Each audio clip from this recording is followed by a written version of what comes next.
Well, good evening and welcome to our February business meeting for the Hatfield School Committee. I'm Christy Boudreau, Chair of the committee, and we will kick off as we call into order tonight with public comment. Is there anybody joining us on Zoom tonight who would like to make a comment? Nope, and there's no one with us in person, so we will move on and we can close out the Zoom meeting. And with that, we'll go to mission moments. Anybody want to jump in with a mission moment they'd like to share? I know what. Yeah.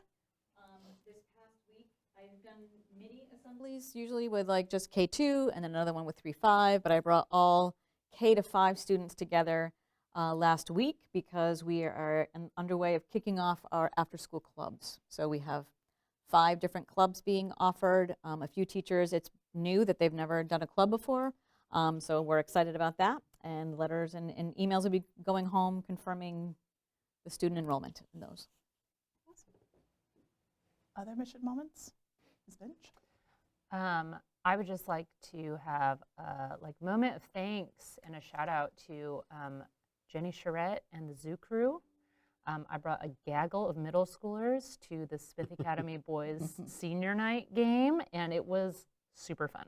Lots of engagement. They had I don't know, swag for the kids to, use and cheer with, and it was just really nicely done. And there were students of all grades at Smith Academy that were really actively enjoying that. It was really fun. Yeah, that's awesome. I'm going to piggyback off of that because that was one of my mission moments too. Sorry. Got it in front of me. But yeah, the Zoo Crew as a whole, and Ms. Charette as an individual have really done a nice job of bringing spirit to Smith Academy, and I've had a lot of families comment to me about that, how it feels like that there's been something that has been, I don't know if they've said missing, but lacking in the last several years that feels like it's back. So that's been really, really nice to hear. And just today I was talking about the amount of student involvement we've seen this year, and it has been just increasing. So point in case, we have on Thursday, we have our open house. In the past years, I have had to kind of beg and plead and advocate to parents to volunteer their kids to sign up. We haven't had to do that with any of our events this year. We have, I think, 12 kids signed up for Thursday night. We've had more than we needed sign up for the Veterans Dinner this fall. So there seems to be a real kind of spirit of engagement, which is nice. Really nice. That's awesome. Well, I want to do a little mission moment for a group of HES teachers. I don't generally do drop-off unless it gets super, super cold. And so Ms. Hicks, Ms. Bastoni, Ms. Rivetti, and Ms. Petra have been out there, no matter the weather, with a smile, helping kids get into the building. It has been so efficient. I don't think just because everyone's cold, but just the warmth that they have shared despite the temperatures, I was really impressed. So thank you to all of them who work that duty post. Are there others? I have to say the drop-off itself was the most streamlined I have seen it. Awesome. It's been really, it starts earlier, and that must make a big difference because it's moving quickly. 10 minutes this year versus 5 last year. Definitely a big difference. Huge difference. So that's awesome. Anything else? Okay. Is there anything that needs to come out or be adjusted to the minutes? Okay. Is there a motion to approve the consent agenda? So moved. I'll second it. All in favor? Aye. Thank you very much. And with that, I think we will turn to the mid-year academic review, which is our presentation tonight. Sure. So I'm going to pull this up. Whoopsie daisy, we're in the middle. Can everyone see it? Mm-hmm. Okay. So this is an academic review, really looking at some progress that students have made according to some of our benchmark assessments this year, and some of the highlights that we see as students are kind of matriculating through. So we're going to start with Smith Academy. I want to kind of pull up this is the whole school iReady data. So this doesn't distill, in this picture, doesn't distill it by grade level, but it gives us a snapshot of the whole school. So as you can see, if you look at the, I didn't label these, I should have labeled them. The one on the bottom is the mid-year benchmark. The one at the top is the fall benchmark. So as you can see, in the fall, we had 31% of students in the green. We have 40% now. 37% of students in the yellow compared to 26 now, so that number is going down. And 33% in the red in both cases. So looking like students are moving from yellow to green, which is good. And we're hoping to see some movement here from red to yellow. Just can you clarify for us as we're going Sure. through these on what's expected to be at grade level? So if you're starting 7th grade and Yes. you're at grade level, is that the expectation for the beginning of 7th grade, or is that the expectation So- for the end of 7th grade? So I believe that for this assessment, if you take it in, it's if you're starting in 7th grade and you take the assessment for 7th grade, you shouldn't necessarily be in the green because like that's where you're expected to be there at the end. Yeah. Okay. So we wouldn't expect to see 100% of students, or even really any students, in the green in September. So we were seeing good movement there. We started strong with that group, and we're seeing more kids move that direction. And so we like to see that. If we look at, Before you move on, can you tell us what grade levels took this at Smith Academy? yeah, so it's 6th through 10th grade. 6th through So, and we use iReady throughout the year for a couple reasons. So it gives us a better, I mean, when we talk about metrics, we often hear about MCAS, but MCAS is a snapshot once a year that's given to students. You don't give it at the beginning of the year to your students. So you're comparing their, this year to previous year. So this allows teachers to see the group of students that they have in front of them, how they're doing at the beginning of the year on a kind of standardized metric, how they're doing in the middle of the year, and how they're doing at the end of the year. And what isn't shown here, but what is nice to see, is that it also distills based on what they call strands, what we would call standards in areas, where you can get a snapshot of, okay, maybe I have 60% of my class in the green on algebraic expressions, so I know that they kind of have that. But I have a really high percentage in the red and yellow in geometry, or whatever math term it is, whatever that strand is. So as a teacher, if you're teaching a class and you can say, okay, I might go a little bit lighter on this algebraic expressions unit and a bit heavier on this unit. So it allows you to kind of tailor what you're teaching and how you're teaching to the students that are in front of you. So you get that breakdown. Teachers can see that breakdown both for individual students but also for the class as a whole. So if we look more on a grade by grade basis, we can see some movement here. So I kind of categorize this like bright green, which is a lot of movement in the right direction, light green, which is some movement in the right direction, light red, which is some movement in the wrong direction, and then darker red here. So you can see most of our groups are either in the bright green or light green category. So we're seeing movement of students from yellow to green here. We're seeing a decrease of students, in this case, I'm not going to go through this for every class, from within the yellow, because students are moving up to green. In a couple cases, we're also seeing an increase of students in the red, so we got to look at what we're doing for those particular students. So that's when teachers will say, okay, I'm going to take a look at each individual student, which students are maybe not making the progress we'd like to see, or are testing in a way that that is showing that they're losing proficiency, and what am I going to do differently. I will say there's an asterisk here on this particular red, because if we go back to this one, you see, for example, this whole section is red.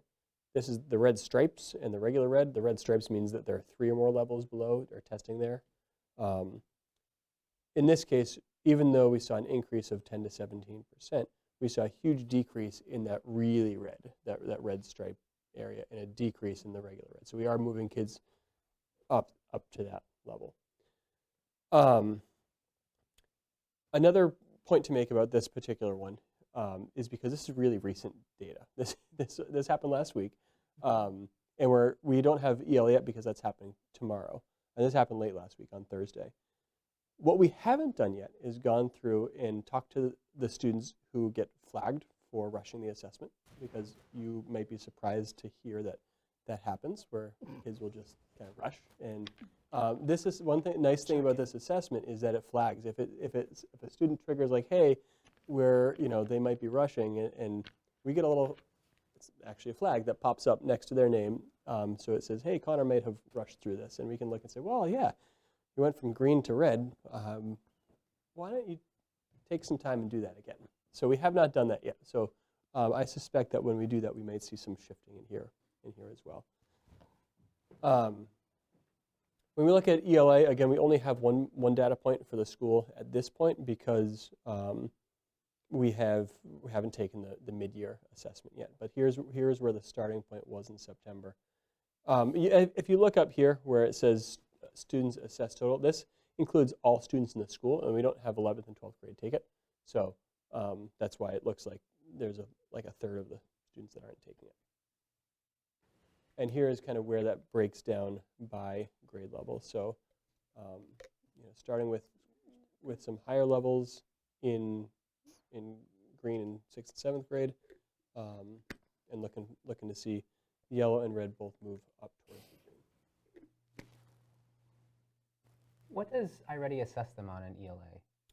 Like in math, I get it, but like yeah, so it assesses them on it's broken down by strand, but it will be things like reading comprehension. It'll be things like vocabulary, using context clues, assessing main idea, looking at kind of getting what figurative language might mean in fiction, and sort of those easier to assess skills. What it doesn't have, and what teachers have, what they kind of do independently, is doesn't have writing. So the iReady assessment is not a good assessment for writing. But our teachers, they'll work together. They've designed rubrics for writing that go up through. So the rubric in 9th grade will look similar, but be more complex in 10th grade, and 11th grade, and 12th grade. So there's a clear progression of that. And they'll look at writing together for the students. And we may be looking at extending SRSD to the middle school, at least in the near future. Should it be concerning that there's a couple grades where it's 50% or more that's in the red? Yeah, I think there's reason for concern, but I don't think we need to be alarmed, I would say. So I think for a lot of these grades, some of them are smaller grades. So when you have a class where there's 14, 15 kids, if you have 3 or 4 kids that struggle in a certain area, then you're gonna see higher numbers. That's one of the reasons that some grades at Smith Academy, the state won't even publish that data because it's a little too identifying, because they need more data points for it. But yeah, there are some grades where Start of the year too. yeah, and this is also start of the year. That's a good point.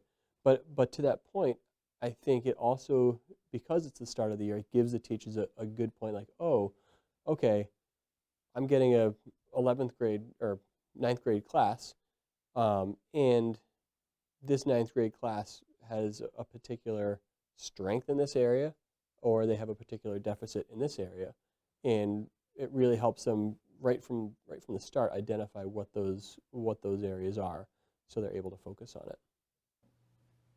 So if I was looking, you said the ELA, you've only had 1 assessment. Correct. Math, you've had 2. Mm-hmm.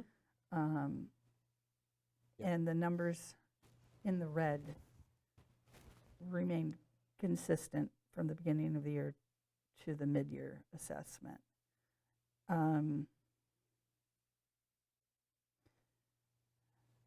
are some of the numbers expected because of the population? Like maybe there's IEPs or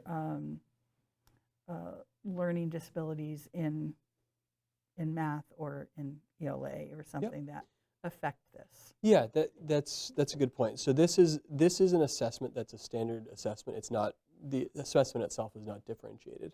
So if you have students who are, if you have students who are in 10th grade and they're testing at a 6th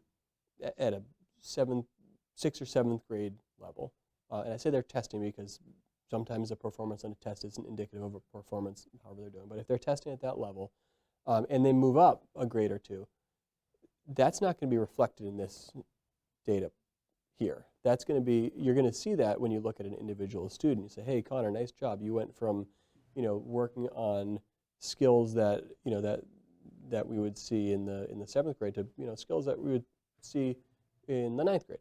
You're still in 10th grade, but like, that's good progress. So, that if you're not moving, if you're starting from a point that's that far down, and you're not moving to a point that's 1 grade level below or two below, you might not see that reflected in here.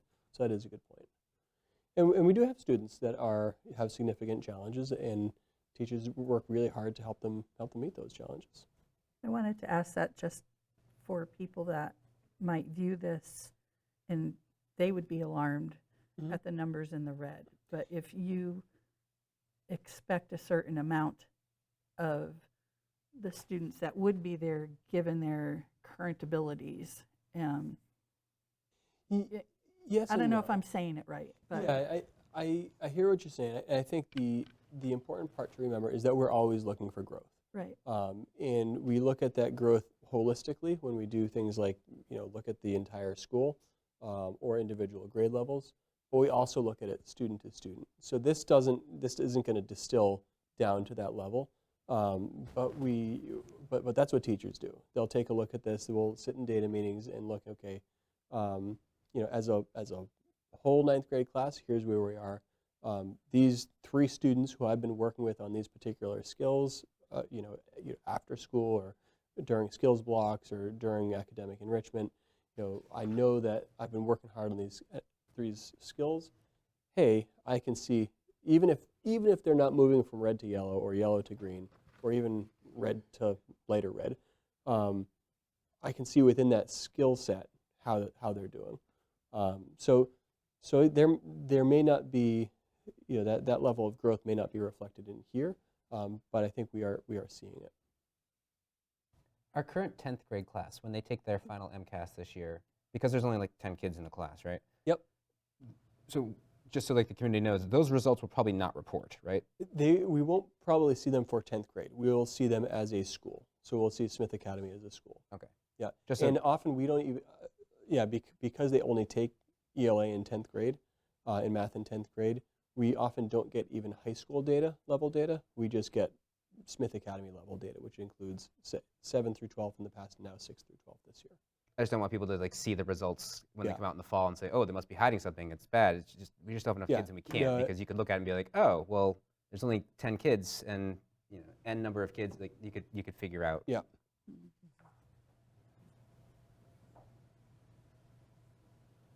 One thing I did want to highlight as we looked at some data and some regression. Here is a non-exhaustive list of colleges and universities that our graduated seniors have gotten into this year, and it's a pretty impressive list, even so far. And again, this only reflects the students who have told us where they've gotten in, and I think there are maybe 5 or 6 of them at this point that have told us. So we're still waiting to hear back from a whole bunch of them. So you see a pretty impressive Only list. this year's seniors. This is only this year's seniors, and this is only a few of them. Mm-hmm. So assessment data is one piece of the puzzle, one piece of what we're looking at. We're looking for growth. We're looking at specific skills that get developed and that can be transferred and applied. And the goal for when anyone comes through Smith Academy, the goal is that when they graduate, If they decide that they want to further their education at an institute of higher learning, that they're able to. Whether they choose to or not, they will have the skills to be able to do that.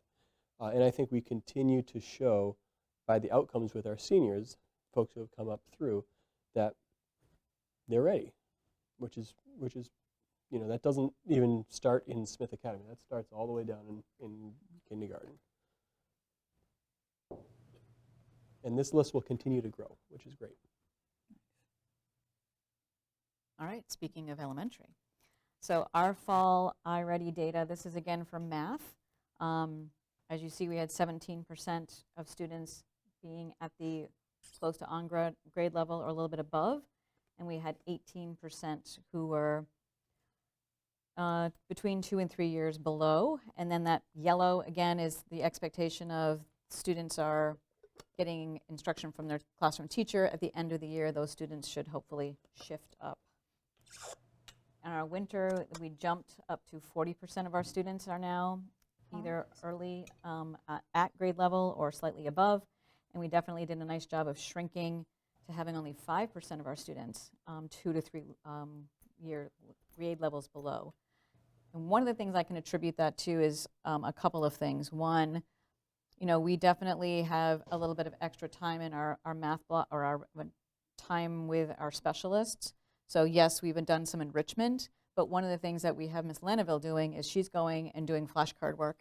So she spends 15 minutes twice a week, once on the first floor, the other day, 2 days a week. So one day she's on the first floor, the second day she's on the second floor, and classroom teachers have identified students, and she's keeping track of data. Some kids are really into it, doing more on practice at home, and not to mention the fact that we also have Richard Weiner doing intervention. So we have actually only been targeting our third, fourth, and fifth because Mr. Weiner also does work up at Smith Academy as well. So we needed to make a decision, but we specifically had targeted grades 3, 4, and 5 since they are MCAS taking grades to receive that extra support. But nice jump in data here as far as more students showing some growth, especially lessening those years below grade level. Another data point, iReady is not the only data point for ELA. We're looking at DIBELS. This I just decided to do, we do the DIBELS in grades K through 5. So this just kind of gives you, and again, we have attributes of being well below, below, at, and above. So in the fall, we tested a total of 139 students. So we, as you can see, we had 75% of our students who were, or 75 students at or above for their DIBELS. And again, DIBELS is assessing phonics, vocabulary, reading comprehension, letter naming fluency, and some of those change depending upon the grade. There's also a composite, so there's a total score, and of course that moves from fall to spring, fall to winter. So a composite score in second grade might be 320, and then in the winter it's 362. So there's a significant jump in understanding and expectation over those scores between those two, and then of course it jumps even that much more come spring. In the winter, you can see that we have some students still in the well below. We have 34 still in the well below for DIBELS, but we do have a nice shift. We have 88% of our or 88 students who are now at or above. And again, we utilize this to have conversations when it comes to looking at that data around who might require intervention. The special education teachers are in that conversation as well. We even have some of our reading interventionists working with special education students to give a double dose to see if we can get some of those kids out of the red. Double dose. A double dose, yeah. We also have DRA scores. So again, we aren't using iReady for ELA in the younger grades. We have foundation scores for K1, 2, 3. But the main two scores that we also utilize are the DRA score. So again, this is the reading fluency. So this is a student's ability to be timed reading a passage. In grades 2 and 3, there's something called a maze, where it's the reading comprehension. So they're basically reading a passage in a minute, and then all of a sudden the word will stop, and then they're giving a couple of choices, and they have to figure out which word makes the most sense. It's part of it's like a reading comprehension. So that sometimes slows our students down a little bit. But yes, our second grade definitely did a nice jump from 45% of our students hitting the benchmark for second grade in the fall to 58% of them hitting in it in the spring. I mean, I'm sorry, winter. I keep doing that. I keep thinking we're already at the end of the year. In grades 1 and 3, we actually had an increase in students come the winter. So that increase in students made some of those numbers drop. That's just kind of the nature of how that is. And then I did pull in the iReady data. Our 4th and 5th grade teachers did want to use the iReady for ELA. And as you can see, again, we went from 43% of our students in the fall on grade level or a little above to, I'm trying to do the math quickly in my head, 15, 25, 65% of our students? No, that's not right. 55% of our students. Jumping up to being on grade level. And then again, the nice thing is that we're shrinking that amount of students. We had 14 students who were 2 or more grade levels below to only having 9 being 2 or more grade levels below.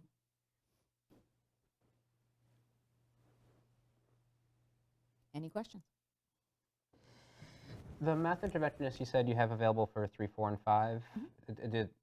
Are they available to K through 2 or? No. At this point, we are utilizing, again, Ms. Lanaville to do some of that flashcard work. Okay. For a lot of our teachers, they felt like fact fluency. And even if you actually look at our iReady data, we don't have a lot of kids in red in those early grades. Okay. The reds end up tending to be 3, 4, and 5. A lot of those other kids are in yellow and green. Do we have the means, if we have a kid in the red who needs more help than Ms. Lanaville can provide, we have the means to get them to a math No. Okay. Not at this point. He just doesn't have the time. Okay. So it really is the teacher trying to think about organizing their classroom to do stations so that they can actually pull some students and do some small group work for any of those kids that might need it. But as far as intervention goes, he just doesn't have time in the schedule.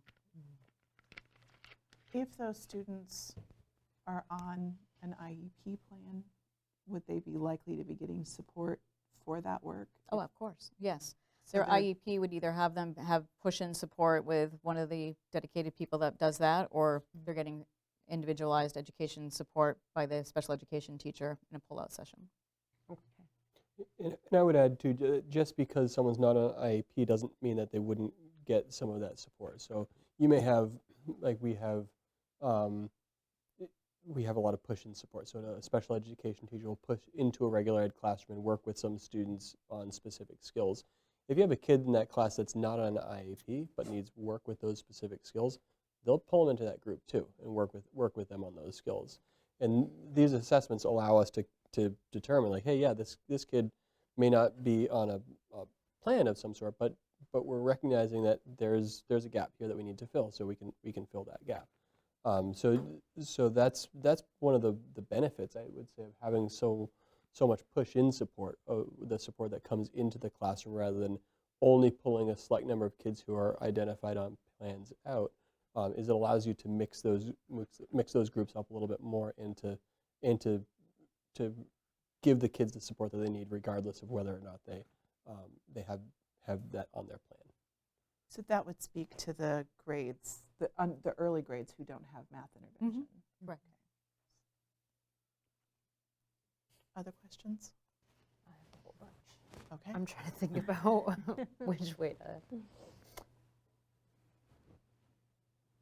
I think I would like to know a little bit more about we have like a lot of different metrics that we're using, and I'm really actually happy to see that we're doing like mid-year and trying to really keep track of growth, and I think that focus on growth is great and really important. But I think I'd like to know just like a little bit more about how we determine what students need more intervention, and like how that is like communicated both within the school and within the families, like at both schools. So what I'm not able to show you is our data book. So we have a data workbook that has all the kids' names, and then the way it is set up is that we have all of their data up to the point of the mid-year assessments. So we see all of their DRA, their DIBELs from fall to winter. So then we can see, has a student made progress? Have they regressed? And then during data meetings, we're having conversations. And then we can actually pull up the M class. So our reading interventionists, our special education teachers, all of them are part of those meetings so that we can say, oh, look how close they were. They made some really good progress. They were only 1 or 2 points away from hitting their composite score, which meant they would have been in the green. That's why they're still in the yellow. So we have those conversations about why is a student maybe still in the yellow? Why are they still in the red? And those kinds of conversations then become whether or not a student, the reading interventionist might say, I'm going to continue working with these students, and I might need to add Melissa and Connor to this group. And then they send home letters to families basically saying, your child, through the team, we've decided that your child might benefit from intervention. And that same thing happens for math as well for grades 3, 4, and 5. So is there like a specific threshold that we are using? Like all the students in the red are going to go into intervention, and we're going to look individually at the students in the yellow and see, like, is there a certain like number that we're looking for, or is it more just like a conversation?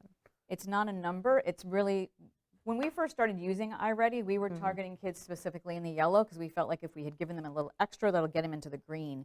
And they said, no, actually, the kids in the yellow are exactly where they need to be. You want to target the kids in the red. So we target the kids in the red unless they're on an IEP.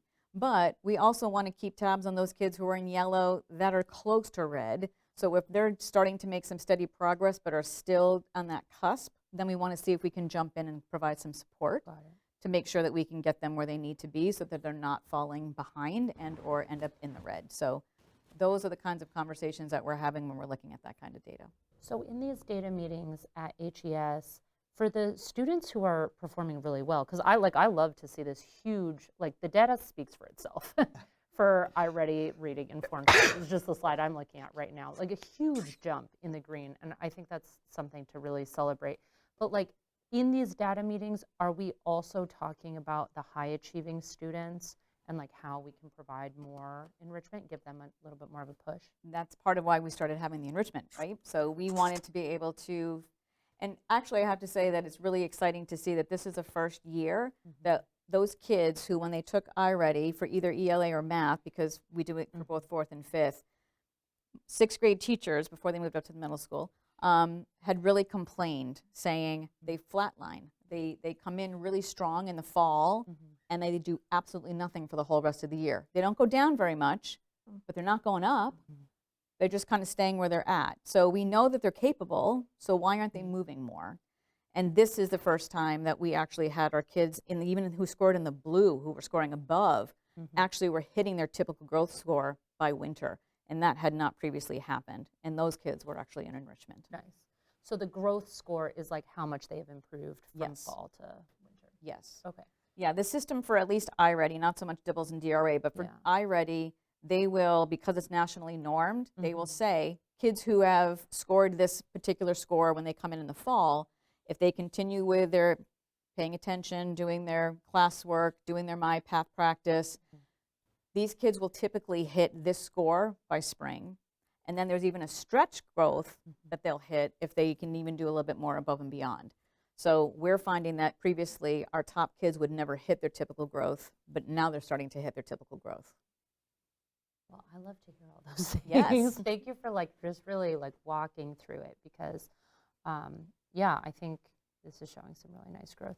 And is the process for determining like intervention and things like that at Smith Academy, is that the same or does it look a little different? It's similar. So we take iReady and then they meet and they review the data. And again, we're looking primarily at students in the red for any intervention that we might need. We typically, because our intervention is done in class, it's not like a pull out separate class. We typically don't send big communications home like, hey, Connor's getting intervention, it's push in. It's because it's already embedded within the class. It's just a group within the class that meets and works on those skills and then applies it to the work that they're doing as a whole. What we also use it for is, so at the middle school they have the WIN block. It's called the What I Need block. So that's to answer your question about looking at some of those students in the green or above green. That gives them an opportunity to say, okay, this group is really they're really cranking hard on math. So Mr. Greenwood, for example, our 7th and 8th grade math teacher, he identified a number of students who were really, really cooking hard, and they are competing in a math league kind of tournament. So there's a group of those students that were high up in the green, and they're being pushed during their win block to do some more advanced math, more math that's kind of more high school level, and then apply that in a friendly competitive setting against other schools, which is great. And that happens.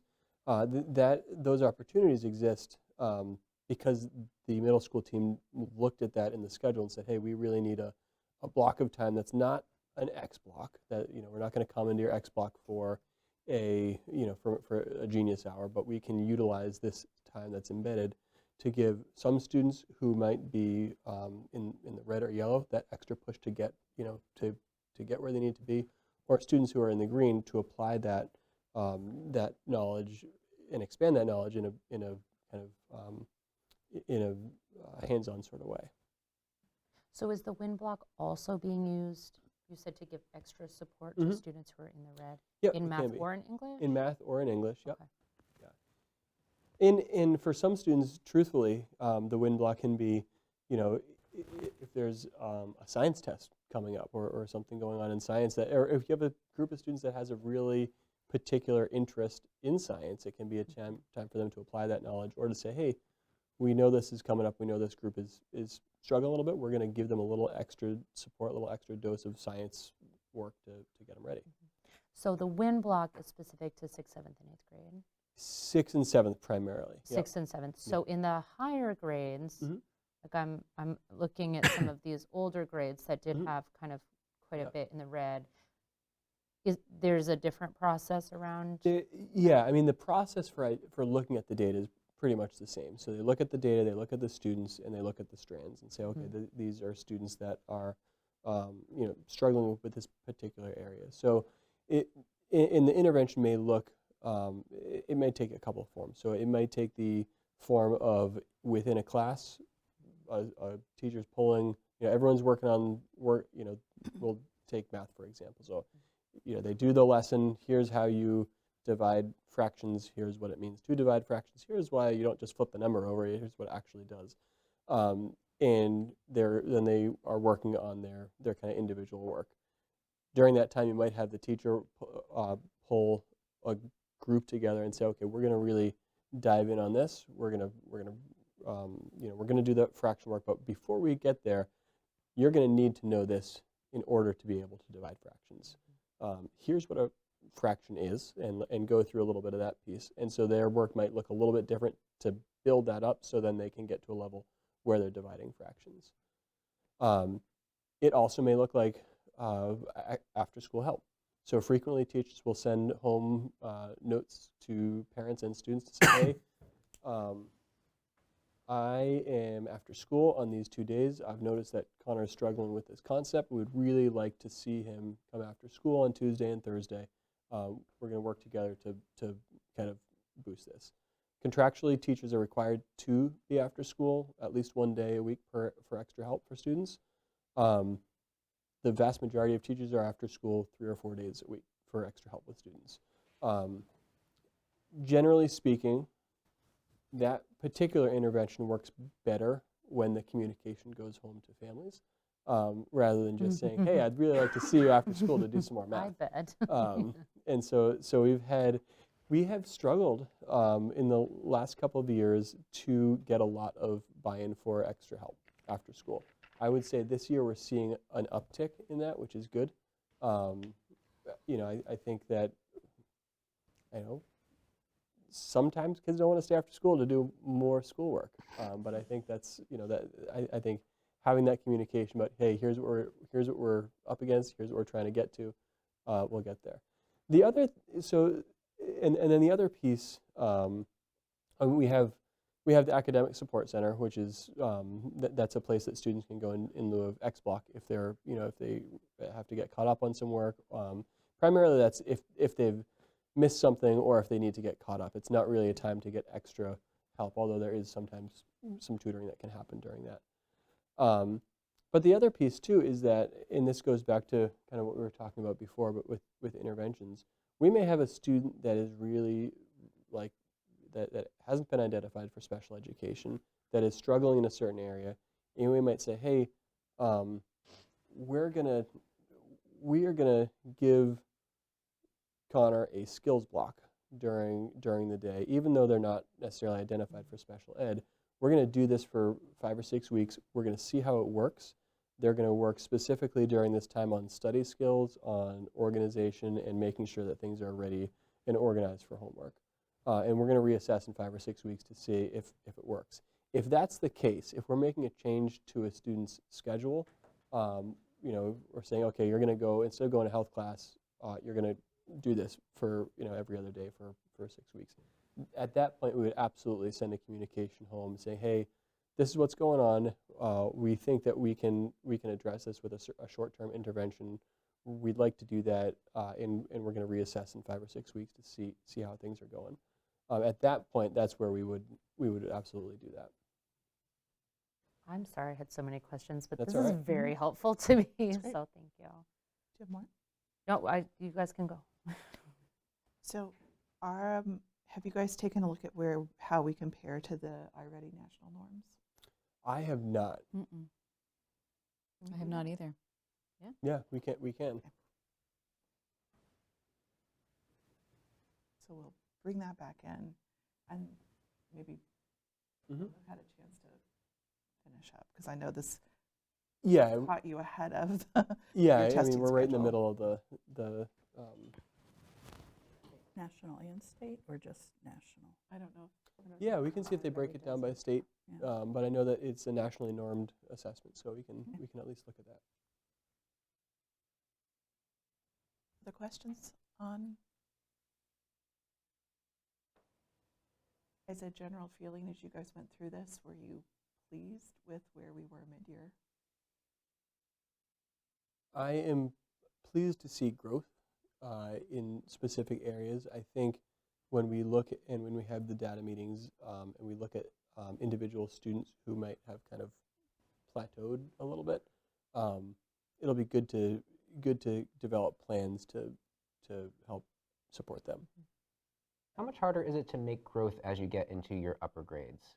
Well, that's part of the reason why we don't do it in 11th and 12th grade, is because at that point things can kind of like get a little more nuanced. So you might have students who are taking pre-calc or calculus that aren't taking a different discipline in math, and it may have a difference. But I think in general, when you're in 9th and 10th grade, it's the competencies are still pretty standard across the board. Yeah, you might have a student in geometry, or you might have a student in algebra. And so you might take a look and say, oh yeah, this student in geometry is scoring lower than students who are taking algebra in the algebraic thinking strands. And that, that's part of the data meeting. Say, okay, yeah, that makes sense.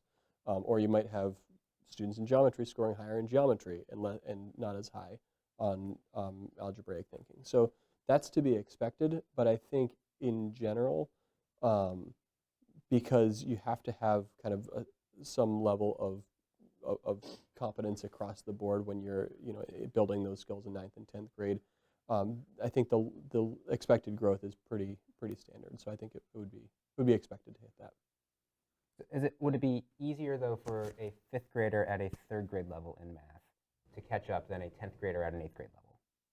It may be. I don't have enough. I don't have enough. I'm seeing a very strong nodding head. Yeah, I think it makes Yes, sense that indeed. it would be, Okay. because things just spiral so much more at that level. But I don't have enough nuance within the assessment to like say yes, absolutely, it's more expected. But it makes sense that it would. The other piece of this too is that at least at a 5th grader at the 3rd grade level, students have access to iReady right through until the middle of August. So when school ends, they still can get on and do their minutes. So that whole idea of the MyPath and doing the lessons and following along, all of that is supposed to be filling in those gaps. That whole MyPath is directed specifically to where that student zone of proximal development is. So they have access to that all summer until that rollover happens when we're getting ready to onboard our new students for the next school year. So all of the end of June and all of July, and in the so they've got a good 6-7 weeks where they still could be practicing math 5 days a week. 6-7 weeks, thanks. That's why you looked at me. Okay. I watched Connor Lou. Yeah, Jesus, yeah. Okay, so that's a good time for us to move on to administrative reports. Thank you guys for pulling those together. Yeah, of course. You're welcome. And kudos, HES. Yeah. That was, That those was were awesome. impressive shifts. Mm-hmm. A lot of green. Working hard. And I'm loving seeing green move up to Yes. like, that's Green stripe. more green, darker green. Christy, could you just mention that the signal's dropping out, and I will reconnect it for anyone that's watching?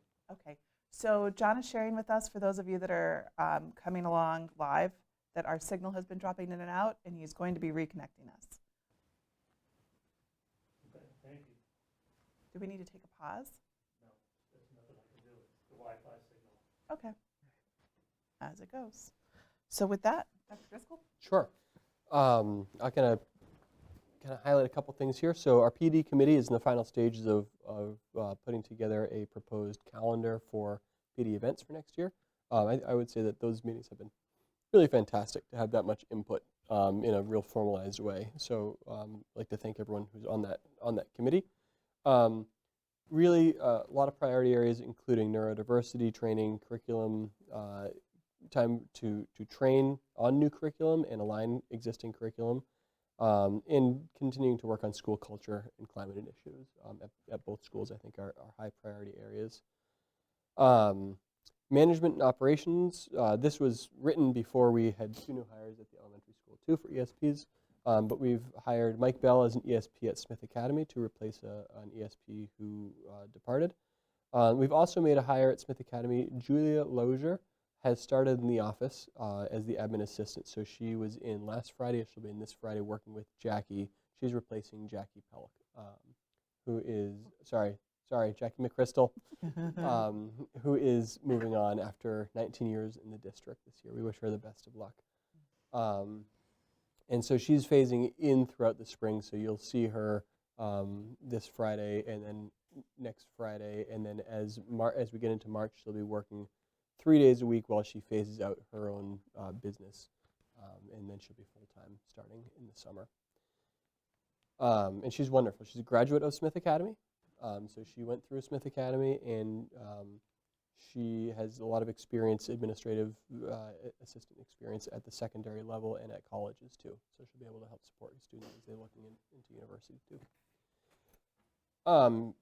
In terms of the safety and building report, the doors are on the schedule for HES, so not just we're going to do it, but actually on the schedule to get done next week. So those we're looking forward to. It's like Groundhog Day. But we're looking forward to having those in. Once those are in, we'll be able to do some of those upgrades for the cameras and for aftercare too, which will be helpful. We have incoming boilers at HES. We anticipate the install starting in early March. The boilers really picked a good time to actually go down hard, right in the middle of that freeze, but Cody worked, that's our HVAC company, they worked hard to cannibalize one of them to take parts out of it and rebuild them and put them in the other one, so that boiler was up and working. They did get another part, and actually both boilers are up working now, so we have two functioning boilers there, and they anticipate that working until the new boilers are installed, which is great. The roof project is currently out to bid, and our project manager is going to be reviewing those bids soon as they come in. We also had a walkthrough today with Northeast Solar. So we did a walk on the roof to look at kind of proposing a capital plan to the town for if we wanted to look at a solar project up there. So that happened today, and we anticipate having that rough estimate of what that would cost tomorrow. The CPA, so these are a couple things that aren't on here. These happened after I wrote the report. CPA has been working hard on Day Pond. So they are dredging it, they're deepening it, and we have. I'm trying not to laugh and think about Adam's puddle, what it's also called. I know. So they're deepening it. They've built a road that they are going to take up when they leave, because the road for heavy equipment goes right down across the the JV soccer and baseball field. But they have assured us that that will be in better condition after they leave than it even was before they started. But we're excited about that. I think one of the things that we're going to be working on with the fishing club and Mass Wildlife is to try to get a kind of early spring stocking down there once they do that work, because they will hopefully allow those fish to kind of hold through for a longer time.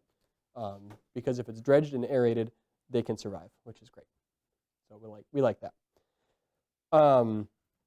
We have an open house on Thursday for new and prospective students, upcoming students and new students. We are really excited. We have a lot of students that have signed up to do that. Zoo Crew has been fantastic. I am personally really excited about this Friday. We're having every 4 years, we're going to have our Winter Olympics at Smith Academy, and we're having our first one this year. We have 150 kazoos that have been ordered for the opening ceremonies, with which they'll all be doing the Olympic theme on the kazoo as they kind of march in. And we have 7 events, including things like inflatable bobsled, sock speed skating in the gym, so you have to so things like that. It should be a lot of fun. We had the Gazette join us today. They are writing a article on our VSU partnership. So we're excited to do that. We've been trying to get them in. It hasn't worked out all the year, but they were able to come and see the psychology class and the food science class and talk to those students, and so that's exciting. And we continue to meet with staff and review budget projections for next year, and our goal is to make sure that anyone whose positions may be impacted is notified well in advance. So we've already had preliminary conversations with folks about what it's looking like.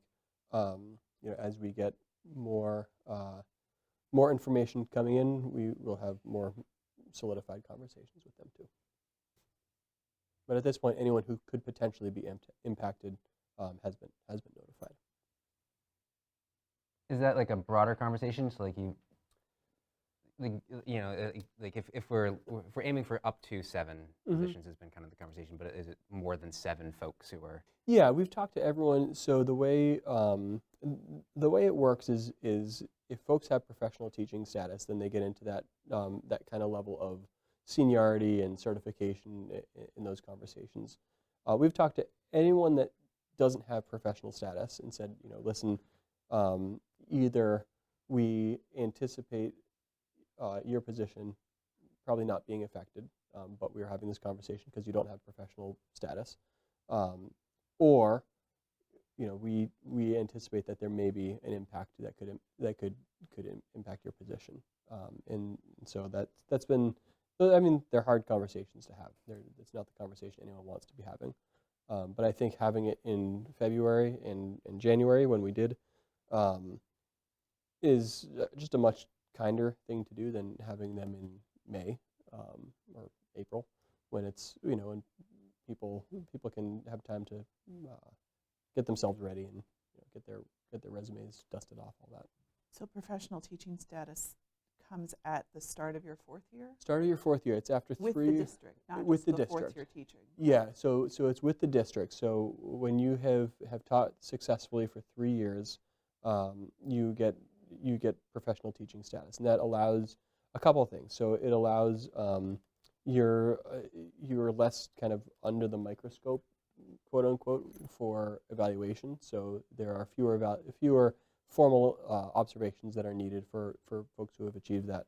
And it also allows, according to the collective bargaining agreement, some claim to position. So if you have seniority and professional teaching status, and there's a reduction in force, it goes by certification and hire date.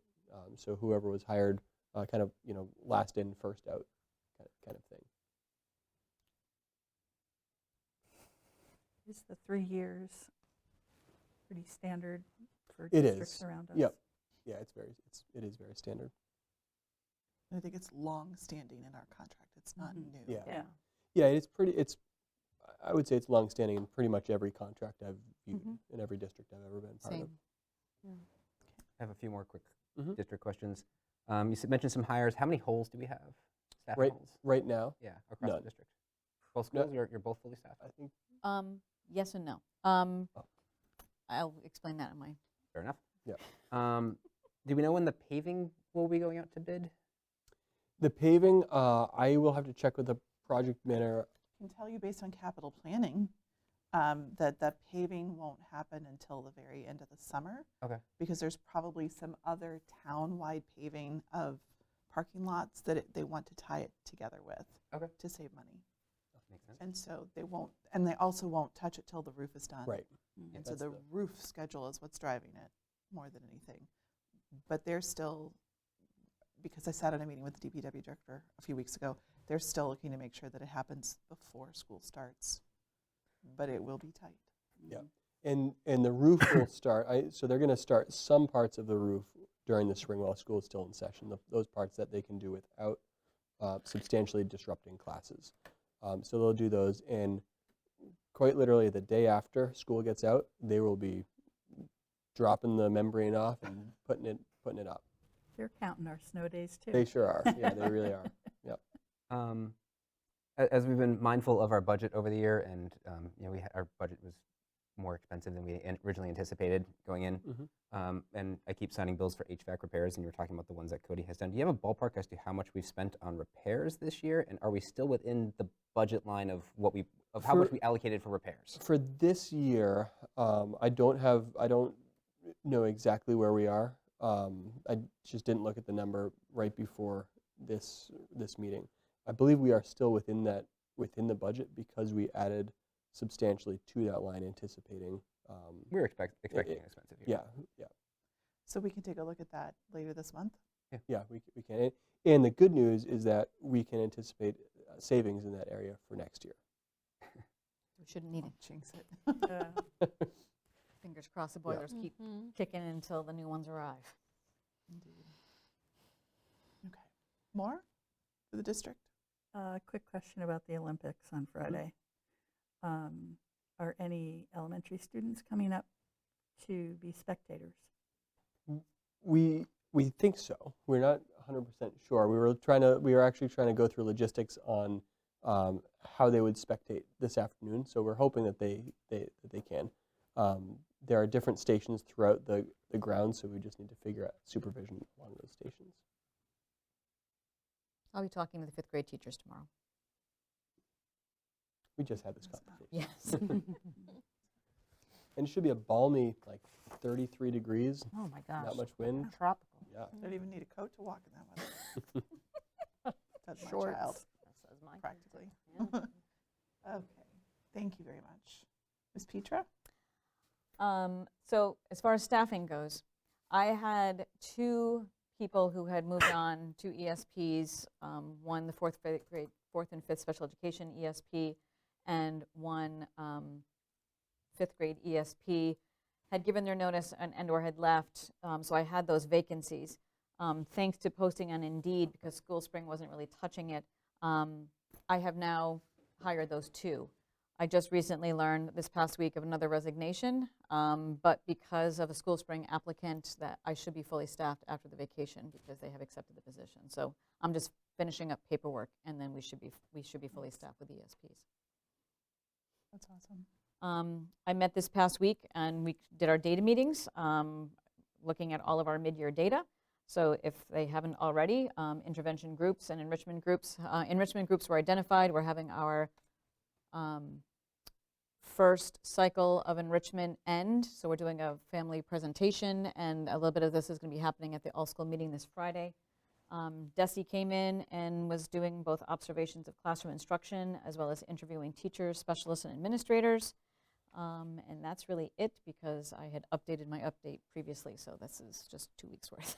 Your news. Address? So, first thing is that we do have a vacant position, a tutor that basically was working with the medically fragile student that's homebound. This is actually the second person that's been in the position this year and resigned after a few months. So I've talked to the family and we've reposted the position, hope to have somebody in it soon, but I have not received any applications since posting the position, probably about a week and a half ago. Our SLPA, which is our assistant to the speech and language pathologist, was actually out on extended leave since last December. They returned back to work today, and we have started to talk to some of the families about missed services and looking at what we actually did to try to make up services in the interim while that staff member was out. So I do expect that the SLP and the SLPA will be working with families to basically say this is what was missed for schedules, for scheduled sessions, and start working on the compensatory services to replace those throughout the end of the year. And if we do not finish up by the end of the year, then we do have extended school year services where that can be offered as well. We have one more section of our TFN to actually report off on, and this is the bias review. It is due on February 20th, and I'm hoping that when we submit that on the 20th or before, that'll be the end of it, and that we will have completed our cycle corrective action plan by that time, and we'll look at getting prepped for our next round, probably by next year. And also the CPAC, we've done 2 virtual meetings under the Federation for Children with Special Needs so far under our waiver. We are obligated to supply at least one more, which I'm hoping to do by March.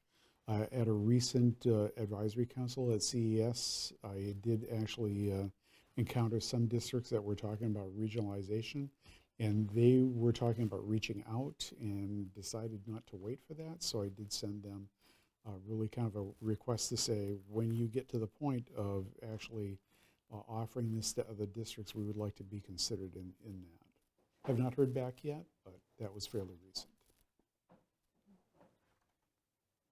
And that's all I have. We kind of skipped the Smith Academy one. Was there anything in there that we? I thought we sort of never did.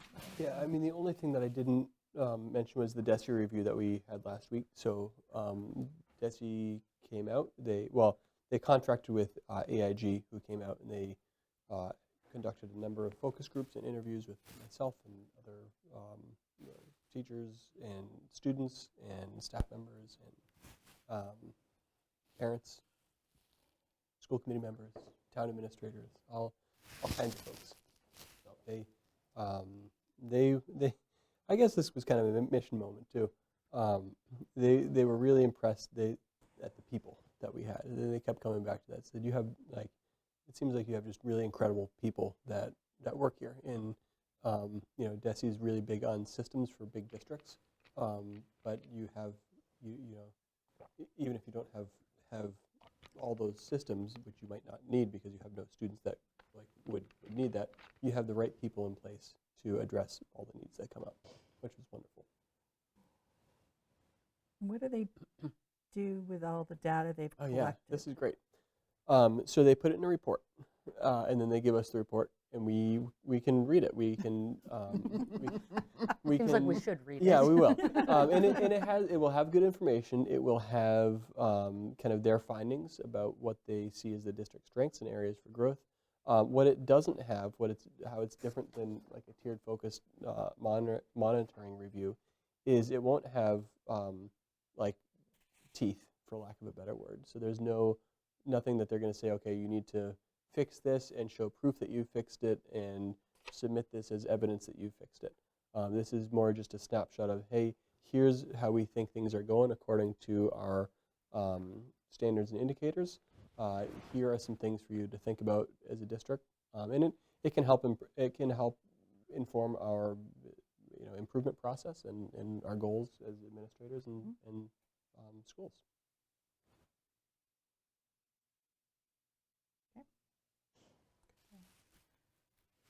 There is no school finance subcommittee report because we did not meet in the last 2 weeks, but more to come. Stay tuned. Policy subcommittee, I know you guys didn't have it, it's been 2 weeks. We you also didn't have did a not chance. meet, correct. Do you want to try and do a third reading on these, or would you like us to hold that off? I think we can, I'm comfortable with our third reading on the bullying prevention, as I don't think we have any other outstanding, I don't know. We don't have any other outstanding edits that we're waiting for. Dr. what- Driscoll, that one did not go to the legal team, or did Yeah. it? I think it was just the, I think it was only the hazing policy that was going to the legal team, and Yeah. we have not been able to implement any of those edits. But bullying prevention did go to the SEL district team, and it looked good. Yeah, they, Did bullying Um, go through legal? uh, I don't think we sent it to bullying, them. bullying, I don't It's- think it- Not, that- did. there wasn't A need. a need. yeah, we didn't Yeah. feel there was a need. So I feel comfortable with that one. Kathy, I don't know how you Yeah. feel. Yeah. And then we can maybe just hold off on hazing. I don't know if the committee had any other thoughts. This would be like a third reading.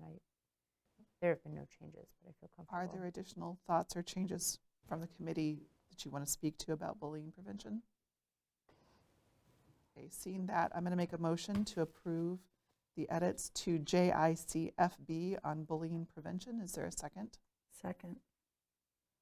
Is there any further discussion? All in favor? Any opposed?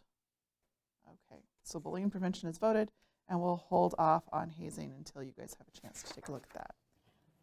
With that, we get to our last item of the night. We're going to have our final conversation on the 2026-2027 calendar. So last we met, we adjusted the start day for pre-K and K, and we agreed that we would give time for administration to have a conversation Yep. with the early ed team to talk about the last day for pre-K and possibly K, Just pre-K. just pre-K. K will get out the last day like everybody else, Okay, and they were completely amenable to that. so let's talk about what is the last day for pre-K? June recommended? 8th. They would go back Monday and Tuesday, and then that would give them Wednesday, Thursday, Friday to do testing and get the room cleaned up before they have to get it ready for summer school.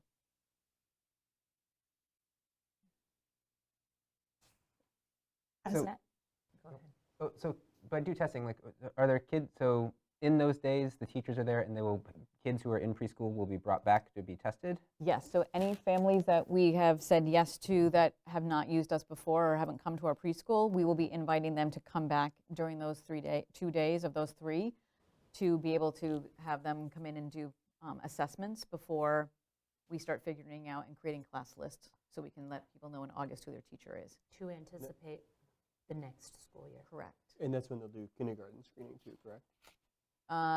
Yeah, well, any of the students that are they're Going into in kindergarten. K, right, pre-K getting ready to go into K, they can do the DESA screening then too. Sorry, not DESA. So Um, that day, would it like move with the snow days, or you're just recommending like a set date?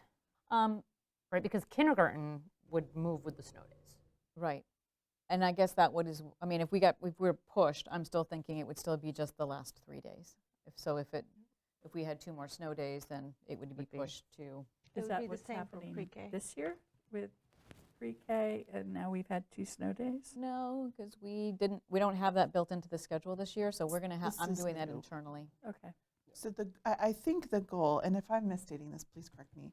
I think the goal is to try and front load that screening to the end of the year Yes. so that they need less time at the start of the next year for testing. And to create, Class Thoughtful list over class for list. the Thoughtful summer. class Right. lists, Yeah. right. So I guess my question is unrelated. If they're getting a day for cleaning their classrooms, I'm just thinking about equity. Why would not But everyone it have that always need? has been that way because and I guess part of this goes kind of back to COVID, right? So the pre-K room is used over the summer for summer school. And what they've done is they basically have completely taken everything out and washed and bleached all of those materials before those kids come. Because the custodians will come in and basically pull that entire room out, do all the floors, and get it ready to be basically fall ready. And then they put everything back in because summer school for pre-K literally starts. So he does both of them go in and completely do the entire pre-K K wing so that if those rooms were needed for summer school, they're ready to go. So it's And the teachers pre-K's doing this always work? been- Huh? Is the teachers doing this work of? The pre-K Preschool teachers are the teachers? ones who are cleaning all of the materials. They're not doing the room, but they basically take and they scrub all of the mats and they do all of the materials and manipulate. So anything that the kids have been touching, in case they put it in their mouth, or they clean and wash all of that before they box it all up, put it into bins, so then they can set it up so that the custodians come in and basically empty out all the stuff so they can do the floors. Are there other teachers who also have that expected of them? No. Which is why I don't think, it's never been a union issue and no one else has ever complained about that. Okay. What we have been finding is an inequitable room distribution of students, because we literally have just been like, well, that kid can go in this room and this kid can go in that room. And then they start the school year and it's like, wow, we had no idea. Yeah. Had we known, we would never have put these 2 or 3 kids together because they need a lot more support. We would have separated them out, which is part of the reason why if they can have those 2 days, again, they're done teaching, but we can then invite families back before they get into the throes of summer vacations. Then they're not in the building. We don't have to pay them extra. We don't have to worry about compensating them to come in later. It's just already part of their schedules. school day. It's already there, right? And then we can, when we're sending letters out to families, we can say, by the way, congratulations, you're in preschool, and part of what the welcoming packages is, we're going to be sending you information. We're going to welcome you in at the end of June, or sometime for next year anyway, in June to come in so that we can do some assessments before we start sending you the class list to tell you who your teacher's going to be in August. When does the extended school year start? That usually typically is right after 4th of July. So whatever that next day is after the 4th of July, that's when summer school begins. It's July 8th, I think, this year. It's 3 days a week, 2 hours, Tuesday, Wednesdays, and Thursdays, and it goes through the 31st. Do we know when other districts, does our calendar roughly align with other districts? I know like this year, we're a couple days behind It is Frontier. all over the map Okay. this next year because Labor Day is so Because late. it's so I know It's- there's a contractual issue in Northampton, which someone was telling me about, which is Yeah, interesting. I typically we're within like a day or two. I have seen districts all the way as early as we are and all the way as late as after Labor Day next year. And there doesn't seem to be a whole lot of rhyme or reason to it. Okay. I think most districts that we're seeing, that I'm seeing, are starting that 31st that week. So they're similar to us, but again they're getting out so late. later. Yeah. And then you have some districts that are really, I mean, so the districts that are starting after Labor Day, that's pushing them into really the last week of June Wow. I was going to say, before you any got snow to days. be done by June 30th. Yeah. Well, like, legally. like a parenting issue that comes up for us sometimes, and some of Owen's friends, is that camps generally start like in that 3rd week of June, Mhm. but they end the middle of August because they're staffed by college kids, Yep. so they're gone. Yeah. So like starting it, that earlier in August is beneficial, and then but then we end up like I think this year we're ending on a Monday or a Tuesday now. We're like a day or two behind Frontier. It's on the website for what it's worth this year. I was Yeah. proud to see So we're like how many snow days and the new date is. there was a camp that Frontier runs that my son Yeah. and a couple of his friends want to do, and they miss it because we're like 2 days Because- behind Frontier. Okay. So I just didn't know if we attempt to align W- with our you- friends and neighbors. Usually we're pretty close, but again, it can be within a couple of days. But next year, It's messy. it's like the one every what is it 8 years when that happens if you factor in leap year. It's as late. Labor Day is as late as it possibly can be, and that's really created a lot of chaos when it comes to aligning school calendars. So in this calendar, we're proposing adding 1 extra day at the end of the year for teacher testing, or for student testing, right? So we're shortening preschool by 1 school day compared to this year. No. Compared to this Oh. year. Yes. I don't have this year's calendar. So in front of me, this year it but was 2 days, like the preschool was Yes. started Yes. 2 days later and ended 2 days, is planning on ending 2 days before. Yep. Yep. So we're taking 1 back. And Yeah, just we're, 1. we're clear that that's like, it's an established need, like it Yes. makes sense. Okay. Yes.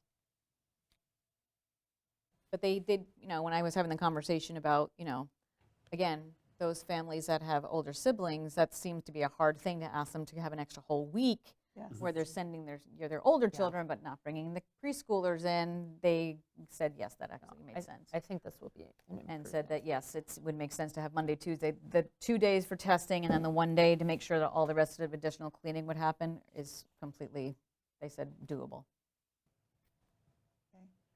So the copy of the calendar you have in front of you is what we've updated as of January 26th. Yes, it does not include. But it doesn't include the 8th. So what I'm interested in having a motion for is to move the last day for pre-K to June 8th. So moved. I will second that. However, is there a way we want to notate on the calendar about the snow days for pre-K?